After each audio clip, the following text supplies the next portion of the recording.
পুরা তেল বানাইলো আলু দি আর তেল মেখো নি, ও তো লোকের মুখে ওঠার আগেই হড়কে যাবে। আলু দি এক্সকিউজ মি, আলু সেদিনকেই মারা গেছিল যেদিনকে ফুটন্ত জলে সেদ্ধ হয়ে মশলা মেখে গায়ে বেসন জড়িয়ে গরম তেলে ঝাঁপ দিয়েছিল। আমি এখন আলুর চপ এন্ড বেস্ট সেলিং তেলে ভাজা, সো রেসপেক্ট দ্যাট। মেয়ের অহংকার দেখেছো?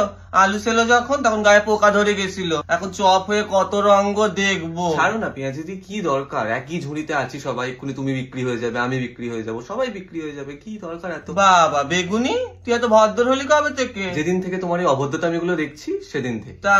তাই তো বেগুনি হয়ে তো আমাদের দেখতে পেলি, নাহলে তাকে কানা বেগুন ছিলি। এই জন্য বলে এইসব ঝাঁঝালো মহিলাদের না মুখই লাগতে নেই। ও হো, তখন থেকে এরা ক্যাচর ক্যাচর ক্যাচর ক্যাচর। বেগুনি বলতো লাগছে আমি পুরো তেলে চাপচাপে? হ্যাঁ হ্যাঁ ম্যাম, হ্যাঁ খুব ভালো লাগছে আপনাকে, খুব ভালো লাগছে। সোনা ছেলে তুই আমার, ভগবান তোকে ঘন্টার পর ঘন্টা মুচমুচে রাখবে। ঢং কি ঢং। ফুলুরি কই রে?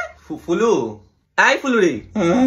আমার দেখুনি, আমার কেউ দেখুনি, আমি ঠান্ডা হয়ে গেছি, আমার কেউ নিচ্ছে না। এই আর এক শুকনো মাল, আমার কেউ ঠোঙা তুলবে না গো, আমার গরম করার ব্যবস্থা করুন না। কাঁদে না মা, কাঁদে।